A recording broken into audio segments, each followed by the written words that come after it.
Hello, welcome back to another video from GTWS Growing Together with Shrish। और आज हम circulation के बारे में बहुत डिटेल में पढ़ेंगे। आज हम हार्ट के बारे में बहुत डिटेल में पढ़ेंगे, ठीक है। और without wasting much of the time आज हम कंटिन्यू करते हैं अपना ह्यूमन फिजियोलॉजी का part. Thank you so much, आपने इतना प्यार दिया, इतना सपोर्ट किया मुझे। आगे और भी नीट वीडियोस के लिए ऐसे ही अपना सपोर्ट, अपना प्यार बनाए रखिएगा मेरे साथ।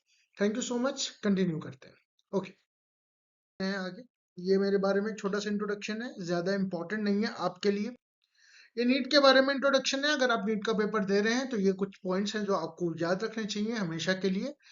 और अभी ये लेटेस्ट अपडेट तो यही कहता है, बाकी जैसे जैसे आगे चीजें बदलती जाएंगी मैं आपको अपडेटेड रखता जाऊंगा, ठीक है। तो ह्यूमन फिजियोलॉजी हम लोगों ने कंप्लीट करने का वादा किया था। मैंने आपसे वादा किया था कि मैं ह्यूमन फिजियोलॉजी कंप्लीट करूंगा। सॉरी, इस हफ्ते ट्यूसडे और थर्सडे को वीडियोस नहीं आ पाए। रीजन मैंने पिछले वाले वीडियो में बताया था, मेरी तबीयत सही नहीं थी। I am feeling much better now. तो आज मैं एक वीडियो बनाऊंगा। हाँ, ये एक लंबा वीडियो रहेगा और मेरे ख्याल से अगले हफ्ते तक हम इस वाले चैप्टर को भी खत्म कर पाएंगे। स्टार्ट करते हैं विदाउट एनी फर्दर डिले। तो बॉडी फ्लूइड्स इन सर्कुलेशन में ये मैंने आपको बताया था कि सेल को जो है, छोटा सा रिकैप कर लेते हैं। सेल को रिक्वायरमेंट होती है कितनी एनर्जी और न्यूट्रिएंट्स को वो प्रोड्यूस करता है टॉक्सिक सब्सटेंसेस, जिसे एक्सक्रीट आउट करता है, राइट। तो इसका सर्कुलेशन बहुत इंपॉर्टेंट है। अगर सोचिए, सोच के देखिए कि आपकी जिन सेल्स को एक्सक्रीट आउट करना है, अगर वो एक्सक्रीट आउट ना कर पाए, और जिन सेल्स को जो है सेल्स एनर्जी की रिक्वायरमेंट है वो पूरी ना कर पाए, तो क्या होगा? डिसफंक्शन होगा, राइट। फिजियोलॉजी डिस्टर्ब हो जाएगी। और मतलब फिजियोलॉजिकली ये अच्छी चीज नहीं है, ठीक है। तो बस आगे चलते हैं। आज आज हम जो पढ़ने जा रहे हैं वो human heart and cardiac cycle के बारे में पढ़ने जा रहे हैं। बहुत बहुत बहुत इंपॉर्टेंट चीज है।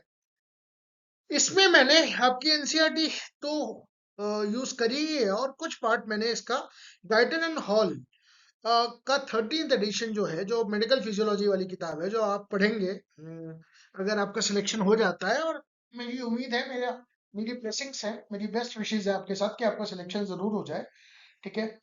और एनसीईआरटी में ये वाला चैप्टर ठीक दे रखा है और इंफॉर्मेशन सही है, पर इंफॉर्मेशन का फ्लो थोड़ा सा डिस्टर्ब है, ठीक है। इस वजह से थोड़ा सा समझने में शायद एनसीईआरटी पढ़कर दिक्कत हो सकती है। और ये भी डिपेंड करता है कि पढ़ कौन रहा है। जैसे एक अगर एक्सपीरियंस इंसान पढ़ रहा है तो उसके लिए ज्यादा प्रॉब्लम नहीं होगी, लेकिन एक एक जो है, जिसने पहली बार कभी हार्ट ह्यूमन फिजियोलॉजी पढ़ने की कोशिश करी है और हार्ट फिजियोलॉजी पढ़ रहा है, उसके लिए थोड़ा सा चैलेंजिंग हो सकता है एनसीईआरटी से डायरेक्ट पढ़ना।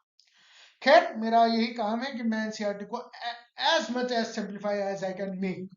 डेफिनेटली बहुत ज्यादा सिंप्लीफाई तो मैं नहीं कर सकता हूँ, लेकिन हाँ, जितना मैं सिंप्लीफाई कर सकता हूँ, जितनी मेरी नॉलेज है, जितना मेरा एक्सपीरियंस है, उस हिसाब से मैं जितना सिंप्लीफाई कर सकता हूँ उतना सिंप्लीफाई मैं करता हूँ, ठीक है।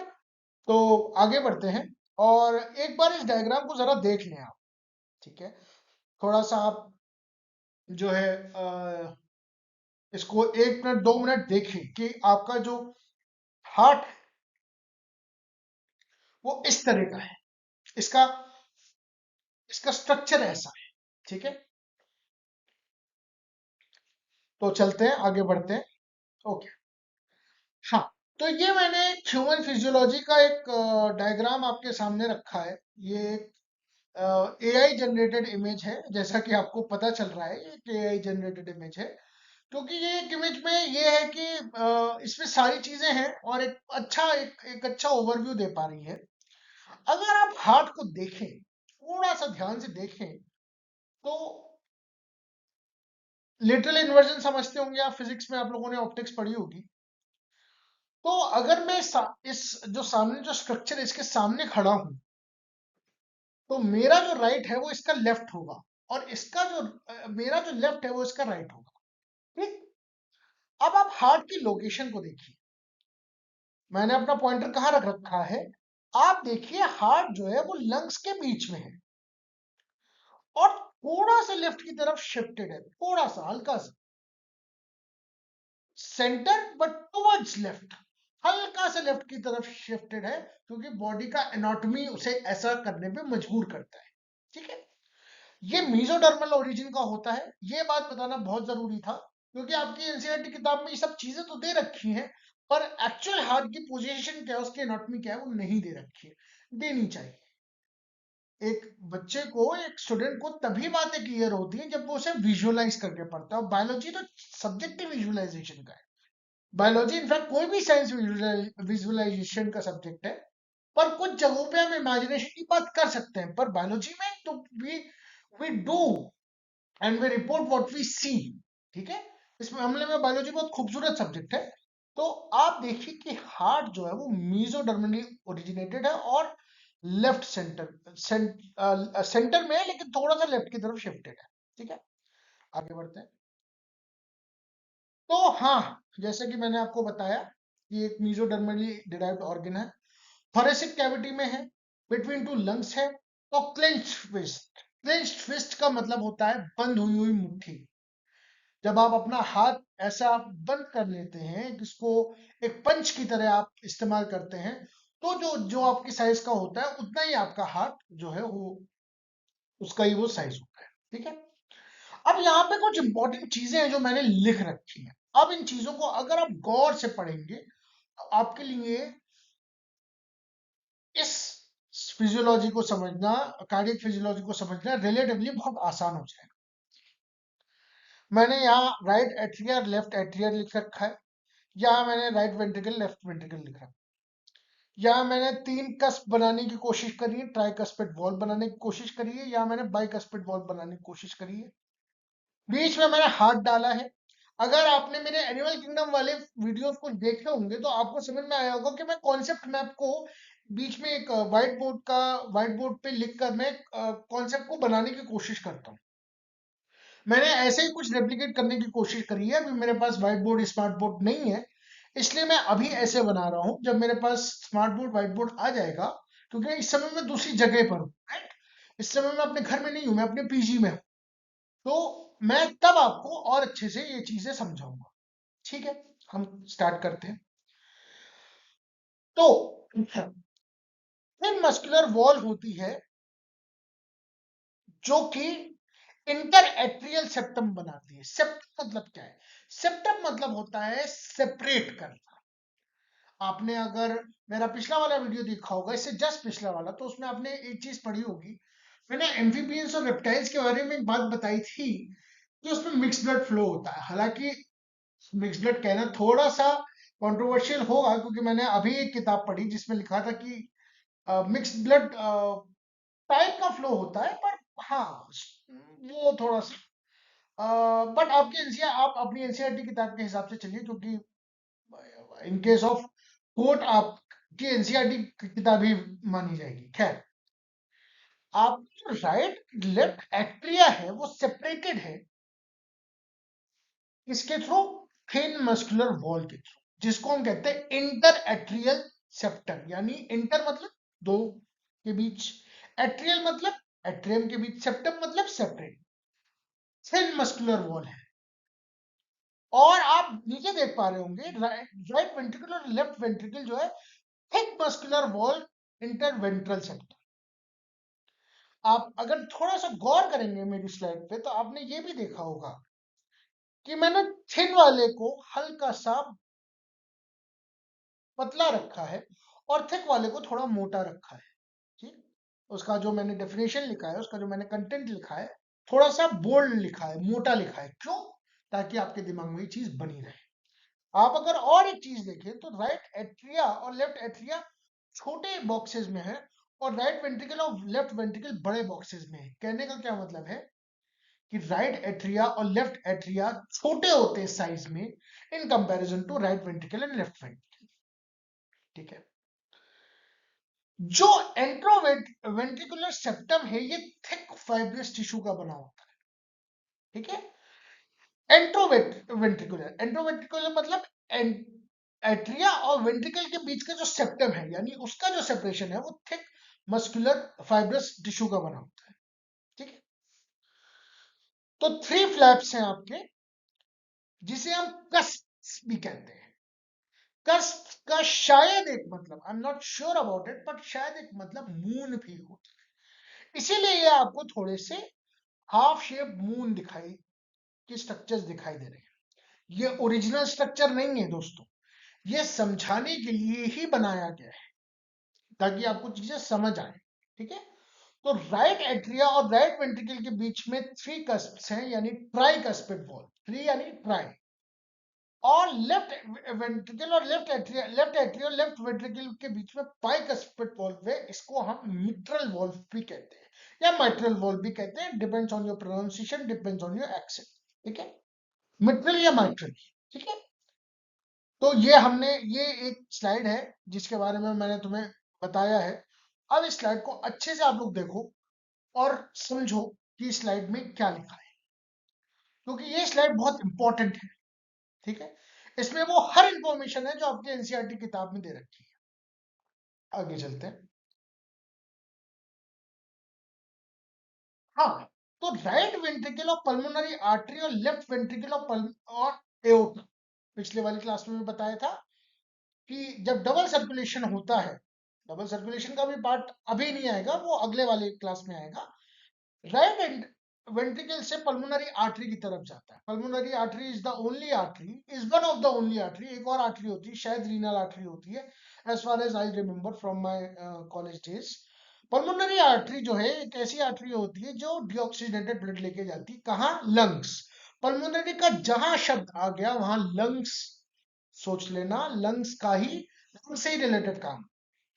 और लेफ्ट वेंट्रिकल से एओर्टा की तरफ जो ब्लड आता है और राइट वेंट्रिकल से पल्मोनरी आर्टरी की तरफ जो ब्लड आता है, उसको एक सेमी ल्यूनार वॉल्व, सेमी ल्यूनार यानी अर्धचंद्र, सेमी मतलब अर्ध यानी आधे चांद, आधे चांद की तरह जो वॉल्व्स होती हैं वो सेपरेट करके रखती है। ये कुछ इंपॉर्टेंट चीजें हैं जो बहुत बहुत बहुत ज्यादा इंपॉर्टेंट है। अगर आप इन पे फोकस कर लेंगे तो आपका कार्डियक फिजियोलॉजी समझने का जो पार्ट है वो आसान हो जाए। ठीक है, आगे चलते हैं। देख लिया? आराम से देखिए, पॉज कर लीजिए वीडियो को, एक एक चीज को प्लीज समझिए, बिकॉज ये रटने का सब्जेक्ट नहीं है। फिजियोलॉजी तो बिल्कुल भी रटने का सब्जेक्ट नहीं है। एनिमल किंगडम का तो चलिए मैं वो कर सकता हूँ, और लेकिन सेल बायोलॉजी हो गया, फिजियोलॉजी हो गया, उसमें सिर्फ समझ नहीं है, उसमें रटना कुछ नहीं है, या रटना है तो बहुत कम रटना है। आइए आगे बढ़ते हैं। तो हार्ट आपकी कार्डियक मसल्स की बनी हुई है।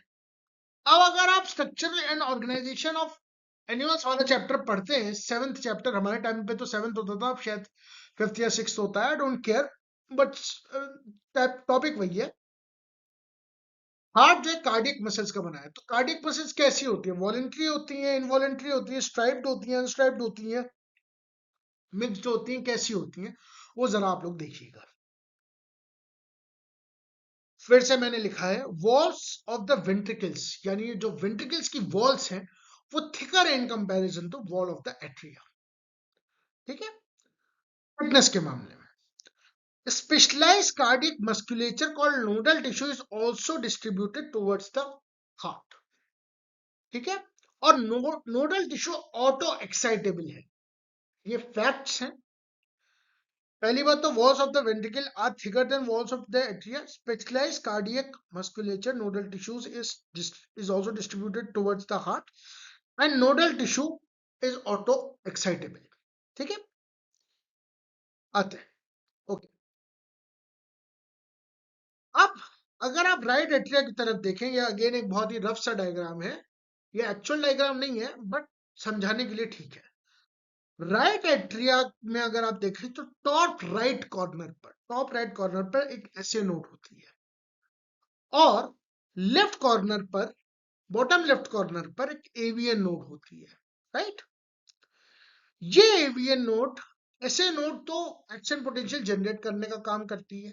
ठीक है, तो एवीएन नोड उस जनरेटेड एक्शन पोटेंशियल्स को कैरी करने का काम करती है थ्रू बंडल ऑफ हिस। उसके बाद ये सेपरेट हो जाती है left and right bundle of his, जो कि अल्टीमेटली पुर्किंजे फाइबर्स बनाता है। ठीक है, ये डायग्राम सही नहीं है पर समझाने के लिए ये डायग्राम ठीक है। ये मैंने सिर्फ एक चीज समझाने की, बताने की कोशिश करी है। बाकी एक्चुअल डायग्राम क्या है वो अब अभी आप देखिए। ठीक है, आइए यहां से मैं आपको कुछ कुछ चीजें समझाता हूं। देखिए, ये आपका सुपीरियर वेना केवा है, ये आपका एओटा है। ठीक, यहां पे आपका राइट ऑरिकल है और यहां पे आपका लेफ्ट ऑरिकल है। ठीक, नीचे राइट वेंट्रिकल और नॉट लेफ्ट वेंट्रिकल। आपका टॉप राइट कॉर्नर पे ऐसे नोट जनरेट हुआ यहां से। उसके बाद वो गया एवी नोट के पास। एवी नोट से चलते चलते वो यहां पे जो वेंट्रिकल्स का सेपरेशन है, जहां पे वहां पे वो डिवाइड हुआ राइट और लेफ्ट वेंट्रिकल्स, राइट और लेफ्ट फाइबर्स में। उसके बाद कुछ पार्ट्स उसके पुरकिंजे फाइबर्स के इधर आ गए, वेंट्रिकल्स राइट वेंट्रिकल्स की साइड आ गए, कुछ इसके साइड आ गए, लेफ्ट वेंट्रिकल्स की साइड। समझ में आया? ऐसे नोट से जनरेट हुआ आपका action potential. Action potential generate होने के बाद वो एवीएन नोट पे गया। ये गाइटन का फिगर है, ये गाइटन का फिगर है। मैंने स्टार्टिंग में ही बोला था कि मैंने गाइटन के कुछ फिगर्स उठाए हैं। ठीक है, आगे चलते हैं। तो ये जैसे इंटर वेंट्रिकुलर सेप्टम पे आया, ये डिवाइड हो गया क्या, bundle of his. Bundle of his divide हो गया, कुछ इसका राइट में चला गया, कुछ इसका लेफ्ट में चला गया, और यही बंडल ऑफ हिस के फाइबर्स ही आगे चल के पुरकिंजे सिस्टम्स कहलाए या पुरकिंजे फाइबर्स कहलाए। ठीक है, आगे चलते हैं। तो number of action potential, AB मतलब action potential generated can vary in different parts of the nodal system. SN यानी जो साइनोएट्रियल नोड है वो जनरेट करता है 70 to 75 नोड्स पर मिनट। ठीक है, ये maximum number of action potential generated है। एक्शन पोटेंशियल का कंसेप्ट जो बेसिक कंसेप्ट एक्शन पोटेंशियल का आप नर्व फिजियोलॉजी में पढ़ते हैं, वही बेसिक कंसेप्ट कार्डियक फिजियोलॉजी में भी आता है। बेसिक कंसेप्ट वही है, कुछ चेंजेस हैं, कुछ आयंस के चेंजेस हैं, कुछ सिस्टम्स के चेंजेस है, कुछ फिजियोलॉजिकल चेंजेस है, बट बेसिक कंसेप्ट वही है। Depolarisation, hyperpolarisation. ठीक है, उसके बाद rhythmic contractile activity of the heart के लिए ये जरूरी है। ये एसएएन जो जनरेट करता है एक्शन पोटेंशियल्स, वो जरूरी है rhythmic contractile activity of the heart. ठीक है, आगे चलते हैं। एक मिनट इस स्लाइड को देख लीजिए आराम से, फिर आगे चलते हैं। ओके ओके, अब आते हैं हम कार्डियक साइकिल पे, जो सबसे ज्यादा एक इंपॉर्टेंट पार्ट आता है आपका। ठीक है, कार्डियक साइकिल को समझने के लिए आप ये समझ लीजिए पहले कि चार इंपॉर्टेंट पार्ट्स हैं: joint diastole, atrial systole, ventricular systole along with atrial diastole and ventricle diastole, और फिर से ज्वाइंट डायस्टोल। ये साइकिल आपकी रिपीट होती रहती है: joint diastole, atrial systole, ventricular systole, ventricular diastole. आगे जो मैं आपको इलेक्ट्रोग्राम पढ़ाऊंगा, जो इलेक्ट्रोकार्डियोग्राम पढ़ाऊंगा, ईकेजी, वो भी इसी पे बेस्ड है। पहले केस में all the four chambers of the heart are relaxed, इसको ज्वाइंट डायस्टोल कहते हैं। ठीक है, इस केस में सेमी ल्यूनार वॉल्व्स क्या होती हैं? सेमी ल्यूनार वॉल्व्स वो वॉल्व्स होती हैं जो राइट वेंट्रिकल और पल्मोनरी आर्टरी और लेफ्ट वेंट्रिकल और एओर्टा को कनेक्ट करती हैं, इसलिए वो क्लोज होती हैं। ठीक है, वेना केवा से ब्लड आया, ये थोड़ा छुप रहा है, I am sorry for that. मैं इसको अगली स्लाइड में अगली बार जब बनाऊंगा तो थोड़ा ध्यान रखूंगा इन चीजों का। वेना केवा से आया राइट एट्रियम में। ठीक है, राइट एट्रियम से आया राइट वेंट्रिकल में। ठीक है, राइट एट्रियम से राइट वेंट्रिकल कौन कनेक्ट करता है दोस्तों? Tricuspid valve. लेफ्ट एट्रिया से उसी तरह से पल्मोनरी वेन से आया, राइट एट्रिया से लेफ्ट एट्रिया से लेफ्ट वेंट्रिकल की तरफ कौन कनेक्ट करता है? Bicuspid valve. ठीक है, बाइकस्पिड वॉल्व को हम कहते हैं मिट्रल वॉल्व, लेकिन इस समय सेमी ल्यूनर वॉल्व क्लोज है। ठीक है, ये कौन सा कंडीशन है? ज्वाइंट डायस्टोल का कंडीशन है। उसके बाद एट्रियल सिस्टोल, सिस्टोल में क्या होगा? सिस्टोल में ऐसे नोड पर एक्शन पोटेंशियल, ऐसे नोड एक्शन पोटेंशियल जनरेट करेगा। आगे आते हैं। SAN now generates an action potential stimulating simultaneous contraction, atrial systole, यानी कि आपके दोनों एट्रिया एक साथ कॉन्ट्रैक्ट करेंगे। ठीक है, यानी ये भी कॉन्ट्रैक्ट करेगा, ये भी कॉन्ट्रैक्ट करेगा। कौन जनरेट कर रहा है? SAN जनरेट कर रहा है, SAN। ठीक है, साइनो एट्रियल नोड जनरेट कर रहा है एक एक्शन पोटेंशियल जो साइमल्टेनियस कॉन्ट्रैक्शन करेंगे, और इसको हम एट्रियल सिस्टोल कहेंगे।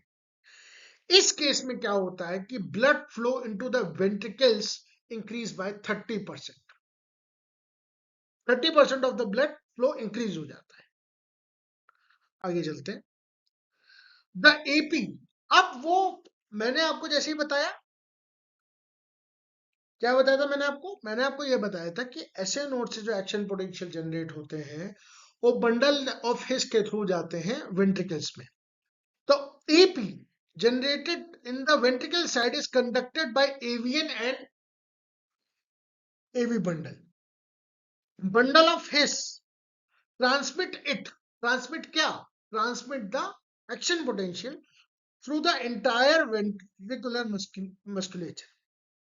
ठीक है, जो एक्शन पोटेंशियल आपका SAN में जनरेट हुआ था वो नीचे गया और वो गया आपका AVN में। AVN से जो गया, AVN से आपका action potential bundle of his के थ्रू पूरे वेंट्रिकुलर मस्कुलेचर में चला गया। मैंने आपको पुरकिंजे फाइबर्स वगैरह बताया था स्टार्टिंग में। ठीक है, जैसे एक्शन पोटेंशियल जनरेट होने से एट्रिया कॉन्ट्रैक्ट हुआ था, वैसे ही वेंट्रिकल में एक्शन पोटेंशियल जनरेट होने से वेंट्रिकल कॉन्ट्रैक्ट हुआ, तो वेंट्रिकुलर सिस्टोल आ गया। Ventricular systole coincides with arterial diastole, ये बहुत इंपॉर्टेंट चीज है और इससे रिलेटेड एक सवाल भी है लास्ट में। ठीक है, वेंट्रिकुलर सिस्टोल जब होगा तब एट्रियल डायस्टोल भी होगा। इसको हम ऐसे देख सकते हैं कि आप अपने दोनों हाथों में से किसी एक हाथ को सिस्टोल मान लीजिए, एक हाथ को डायस्टोल मान लीजिए। तो आप सपोज आप अपने राइट हैंड को वेंट्रिकल मान लीजिए, तो जैसे ही आप वेंट्रिकल सिस्टोल करेंगे वैसे ही आपको एट्रियल डिस्टोल करना पड़ेगा, यानी आपको राइट हैंड को फ्री छोड़ना पड़ेगा। वेंट्रिकल सिस्टोल में आप अपना पंच बनाएंगे और एट्रियल डायस्टोल में आप अपना पंच खोलेंगे, यानी वो पांचों उंगलियां जो अभी एक मुट्ठी की तरह बंद थी, एक पंच की तरह बंद थी, आप उसे धीरे धीरे खोलेंगे। इससे आपका सिस्टोल और डायस्टोल का कंसेप्ट क्लियर होगा। ठीक है, ये जो होगा ये इंक्रीज करेगा ventricular pressure. Ventricular pressure increase करेगा, उससे क्या होगा? Closure of the tricuspid and bicuspid valve. जो जब आपने कॉन्ट्रैक्शन किया किसी भी चीज का, सीधी सी बात है, सीधी सी फिजिक्स है, किसी भी चीज को कॉन्ट्रैक्ट करेंगे, उसका वॉल्यूम कम करेंगे तो प्रेशर इंक्रीज होगा। मैंने उसमें भी बताया था रेस्पिरेटरी एक्सचेंज ऑफ गैसेस वाले चैप्टर में भी।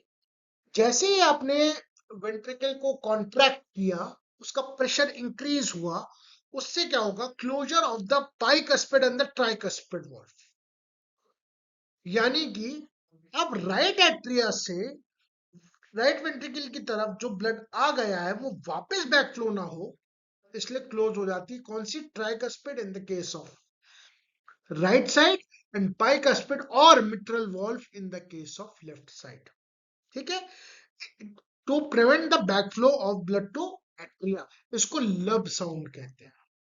लब डब आपने सुना होगा ना, जो दिल के धड़कने की आवाज होती है उसमें जो फर्स्ट साउंड होती है वो closure of the bicuspid and the tricuspid valve की होती है।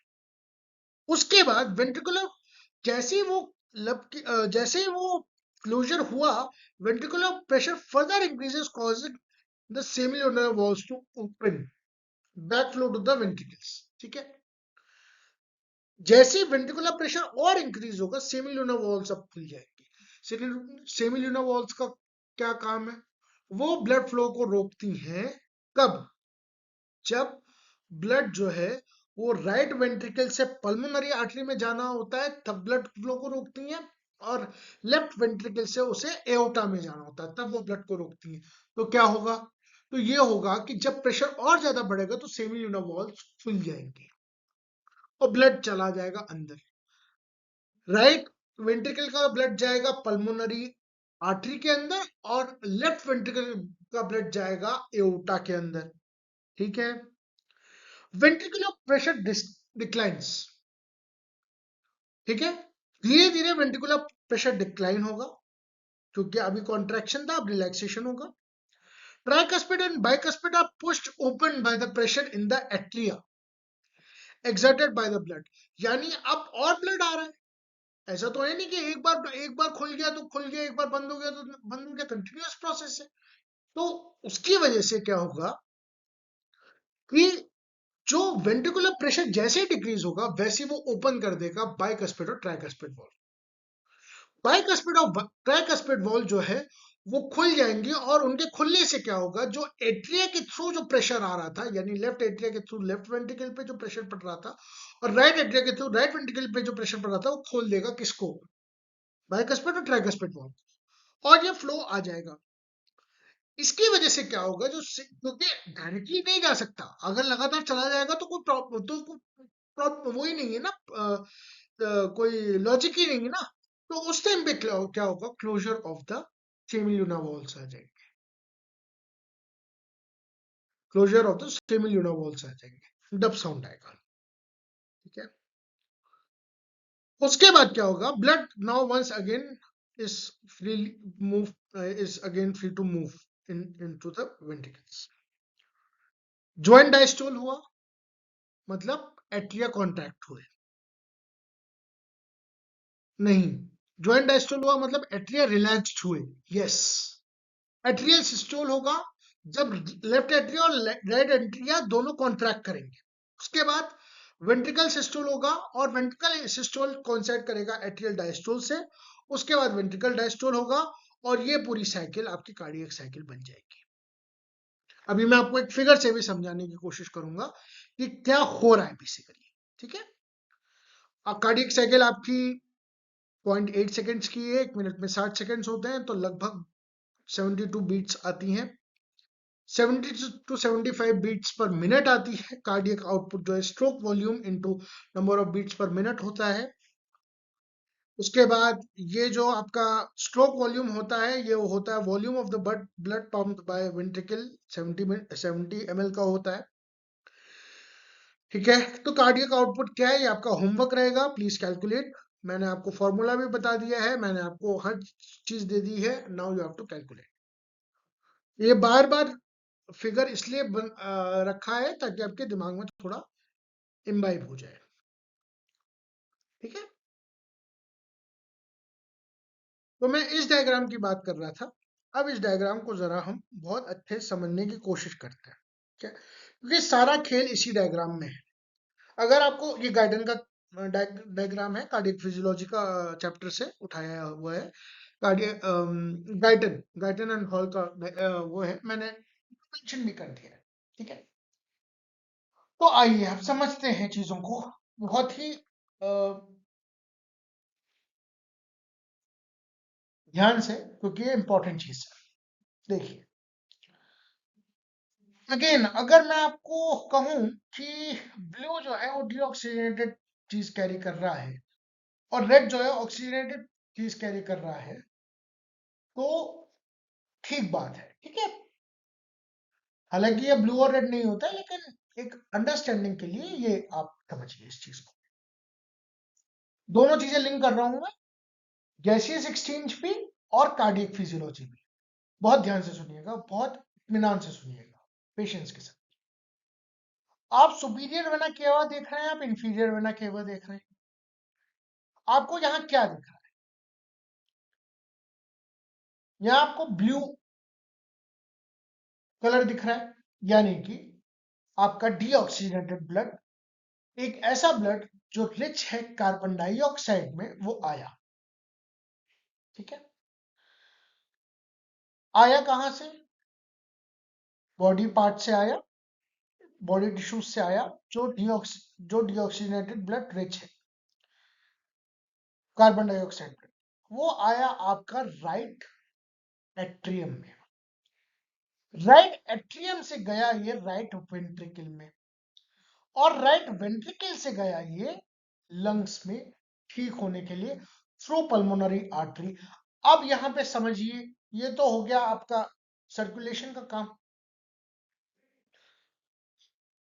राइट एट्रियम से राइट वेंट्रिकल में जाने का रास्ता है ट्राइकस्पिड वॉल्व।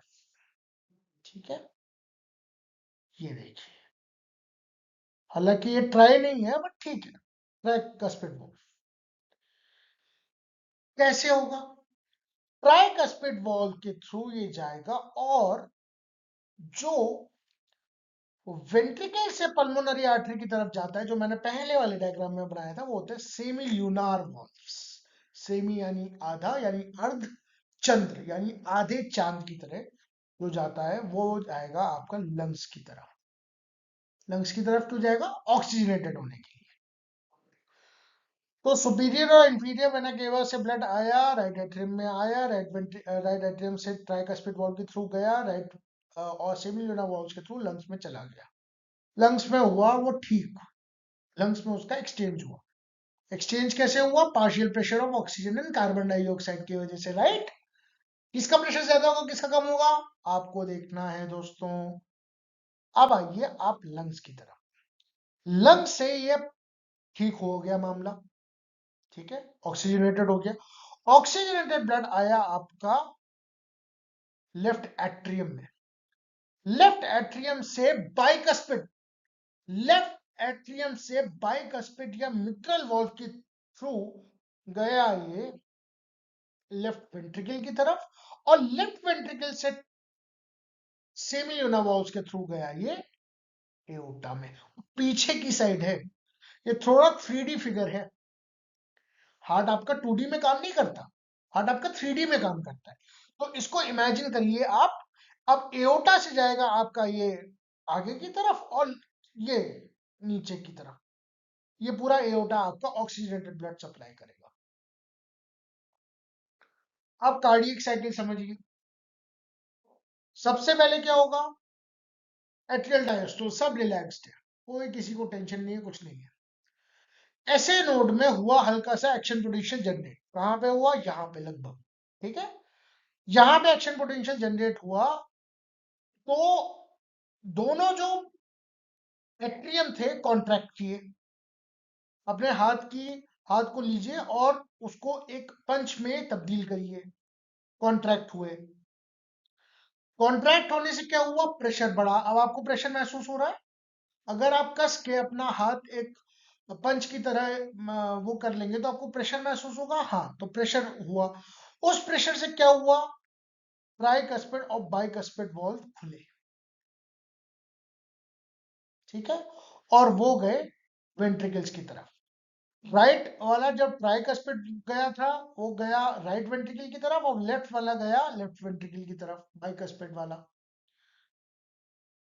उसके बाद क्या हुआ? ये प्रेशर इंक्रीज होता रहा, ठीक है। जैसे ये इसका ये खत्म हुआ, ये ओपन हो गया बाइकस्पिड, और उस जैसे ही आपका ट्राइकस्पिड वॉल्व और बाइकस्पिड वॉल्व जो है ओपन हुए, आपका ब्लड अंदर आ गया। अब ये जो ब्लड अंदर आया, इसने प्रेशर लगाया, और प्रेशर लगाने की वजह से क्या हुआ कि आपका सेमी ल्यूनार वॉल्व्स, जो इधर वाला वॉल्व था जो एओर्टा की तरफ जा रहा था, और इधर वाला वॉल्व जो पल्मोनरी आर्टरी की तरफ जा रहा था, वो खुला।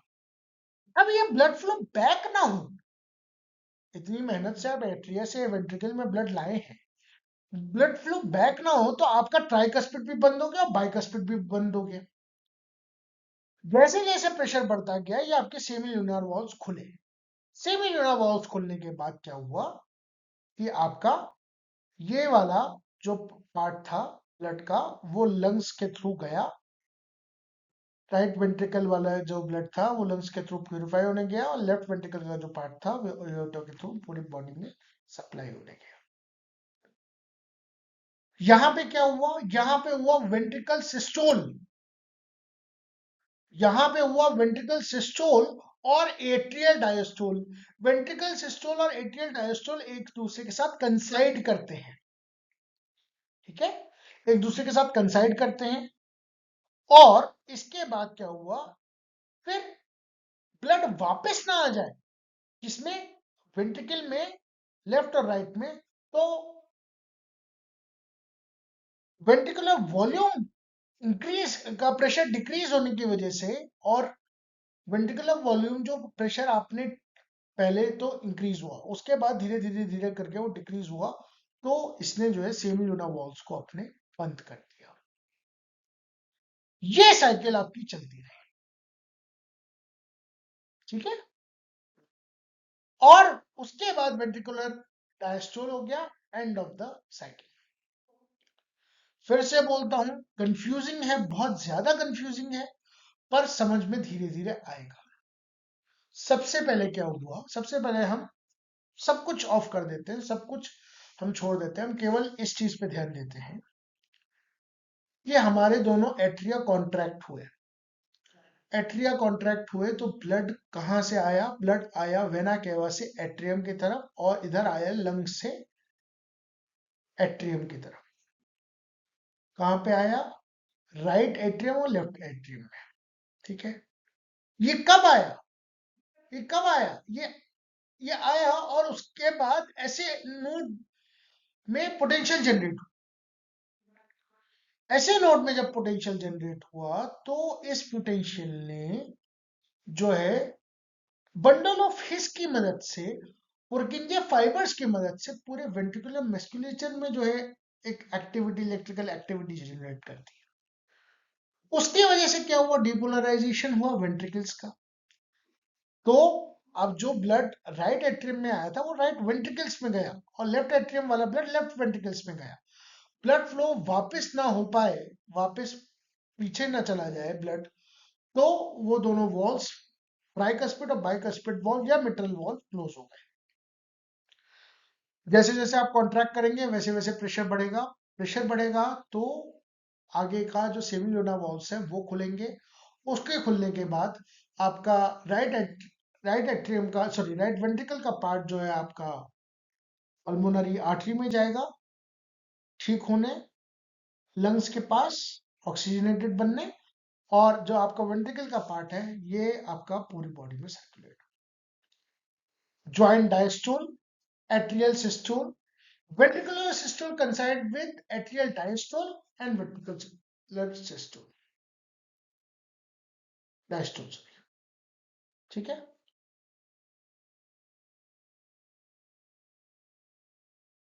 अब आते हैं ईसीजी पे। ईसीजी में मुझे आपको ज्यादा कुछ नहीं पढ़ाना है, क्योंकि ईसीजी पे पढ़ाने के लिए इतना कुछ है कि 1 घंटे का केवल ईसीजी का लेक्चर हो सकता है। केवल मैं उतनी इंफॉर्मेशन दूंगा जितने आपकी किताब एनसीईआरटी में दे रखी है। Electrical activity of the heart measure करते हैं ईसीजी की मशीन से ड्यूरिंग कार्डियक साइकिल।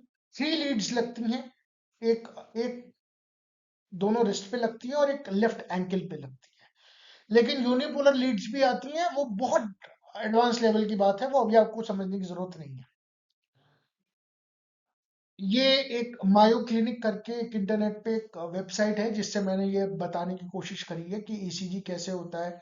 इसमें तो खैर बहुत सारे वो लगे हुए हैं, पर हाँ, इस तरह का ही ईसीजी होता है जो कनेक्ट करता है आपका जो है वो लीड्स।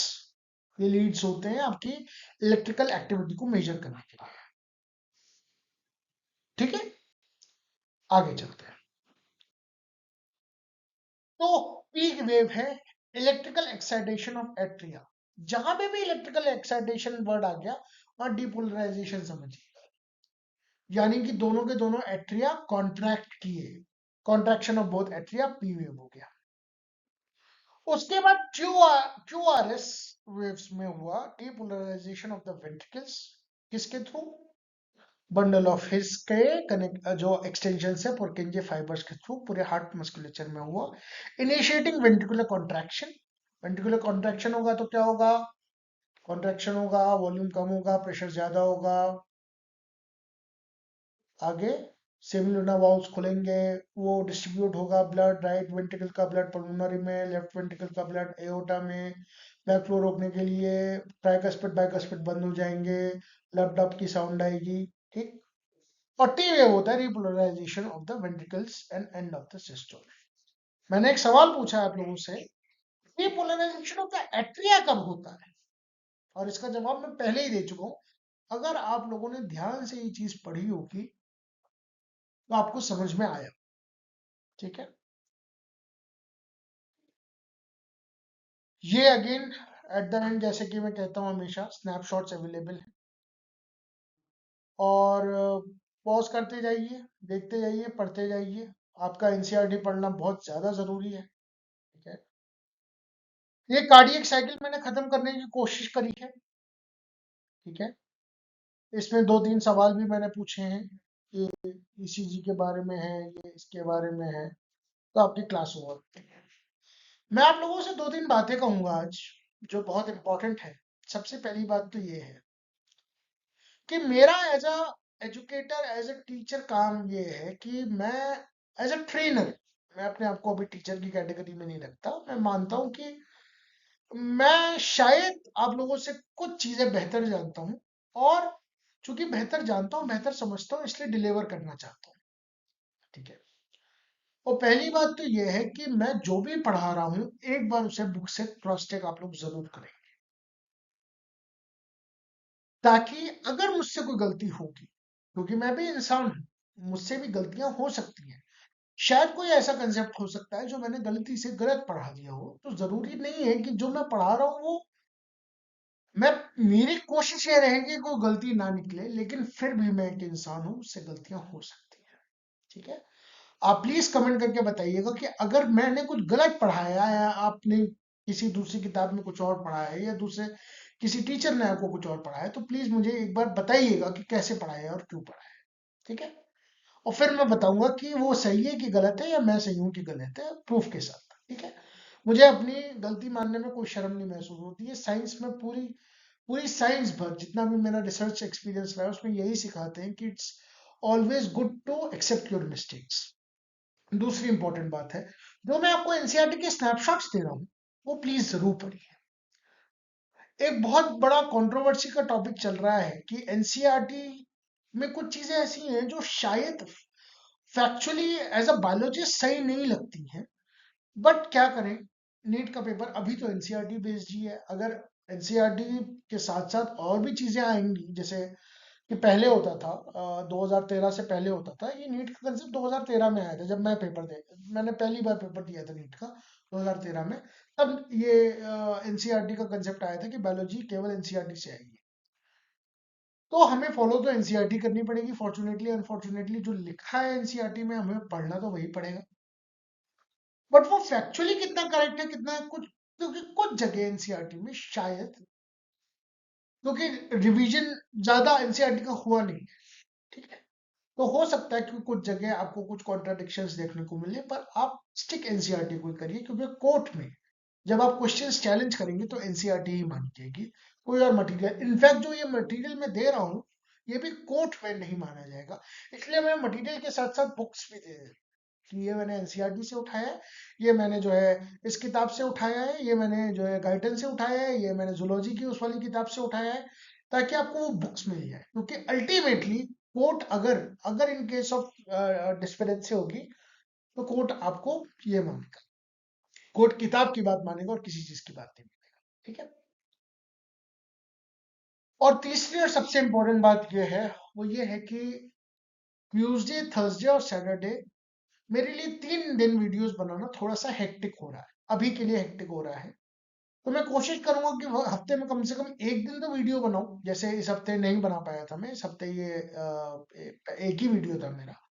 मेरी कोशिश यही रहेगी कि मैं हर हफ्ते वीडियो बनाऊं, और कम से कम एक बार तो वीडियो बनाऊं। वीडियो थोड़ा लंबा होगा, लेकिन अभी के लिए आप थोड़ा सा मैनेज करिए। जैसा मेरा प्रॉमिस था कि 10 मार्च से लेकर 20 अप्रैल तक मैं जो है आपका रिवीजन सीरीज में प्रैक्टिस क्वेश्चंस भी करवाऊंगा, वो भी करवाऊंगा। और प्लीज लाइक शेयर और सब्सक्राइब करिए इस चैनल को। देखिए ये सिर्फ मेरा चैनल नहीं है, आपका चैनल है, इसीलिए मैंने इसका नाम ग्रोइंग टुगेदर विद शिरीष रखा है, वरना मैं इसका नाम शिरीष बायोलॉजी भी रख सकता था। ठीक है। लेकिन ग्रोइंग टुगेदर विद शिरीष का मतलब ये है कि मेरी ग्रोथ तो हो ही रही है, और मेरे साथ साथ आपकी भी ग्रोथ होगी, और आपके साथ साथ मेरी भी ग्रोथ होगी। जितना आप इस चैनल को देखेंगे, समझेंगे, मेरी गलतियां पॉइंट आउट करेंगे, definitely definitely please you are most welcome to point out. I am most welcome for constructive criticism. ठीक है। मैं कोई परफेक्ट नहीं हूं, मैं ना दावा करता हूं कि मैं परफेक्ट हूं। ठीक है। तो प्लीज वीडियोस को देखिए, समझिए, सुनिए। जैसे मेरे पास व्हाइट बोर्ड आता है, स्मार्ट बोर्ड आता है, मैं बोर्ड पे भी पढ़ूंगा, मैं कैमरा भी वो करूंगा। अभी ऐसा है कि जहाँ पे मैं हूँ वहाँ पे थोड़ा लाइटिंग का इशू है, इसलिए मैं वीडियो में खुद नहीं दिख रहा हूँ, मेरी सिर्फ आवाज सुनाई दे रही है। तो ये कुछ चीजें हैं जो कह देनी चाहिए। ठीक है। और ये है कि आगे देखते हैं कि कितना हो पाता है। मेरा टारगेट यही है कि एटलीस्ट आपकी ह्यूमन फिजियोलॉजी तो मैं कंप्लीट करा ही दूं, बाकी क्वेश्चंस प्रैक्टिस भी होंगे। और भी मैं सोचता हूँ कॉन्सेप्ट मैप, जैसे मैंने एनिमल किंगडम के कुछ कॉन्सेप्ट मैप बनाए थे, वैसे ही मैं प्लांट किंगडम के डाइवर्सिटी वगैरह के कुछ कॉन्सेप्ट मैप बनाऊं, जेनेटिक्स के कुछ एक आध चीजें करा दूं आप लोगों को, सेल बायोलॉजी का थोड़ा बहुत रिवीजन करा दूं। जितना हो पाएगा मुझसे उतना मैं करूंगा। तो all the best for your NEET exam. बहुत अच्छे से पढ़िए, अच्छे से चीजों को समझिए, एनसीईआरटी को फोकस में रख के पढ़िए, सवाल प्रैक्टिस करते रहिए। अगर आप बायोलॉजी के रोज 50 क्वेश्चंस प्रैक्टिस नहीं कर रहे हैं आज की डेट में, तो आई एम सॉरी टू से बट सिलेक्शन होना मुश्किल है। 50 क्वेश्चंस आपको बायोलॉजी की लगभग डेली प्रैक्टिस करने हैं, और same with physics and chemistry. क्योंकि एक टाइम था जब आप फिजिक्स या केमिस्ट्री और बायोलॉजी को स्ट्रॉन्ग करके नीट क्वालिफाई कर लेते थे, बट अब वो टाइम नहीं रहा। अब तीनों ही को सब्जेक्ट्स को बहुत स्ट्रांगली तैयार करना है। प्लीज मेक श्योर कि एटलीस्ट 720 का पेपर होता है, तो 360 और 360, और 360 में से कम ये कोशिश करिए कि टोटल मिला के फिजिक्स केमिस्ट्री में आपके कम से कम 300 नंबर तो बनी जाए। 300 ना बन पाए तो 275 तो बनी जाए, और 360 अगर मैं इधर ले आया तो 600 615 तक कोशिश करिए लाने की। तभी आपको आपका डिजायर्ड मेडिकल कॉलेज मिल पाएगा। Let me be very Frank about, अगर आपके 650 से कम नंबर आ रहे हैं, 615 620 से कम नंबर आ रहे हैं 720 में से, तो आई एम सॉरी टू से पर मेडिकल कॉलेज नहीं मिल पाएगा, और उससे भी ज्यादा कट ऑफ जा सकती है। ठीक है। क्योंकि बच्चे बहुत ज्यादा बैठ रहे हैं, कंपटीशन ज्यादा टफ हो रहा है। ठीक है। तो make sure to like share and subscribe this video, और नीट बायोलॉजी के लिए की ऐसी वीडियोस के लिए इंतजार करिए मेरे अगले वीडियो का, अगले हफ्ते। Thank you so much for your time and patience. Bye, see you next time.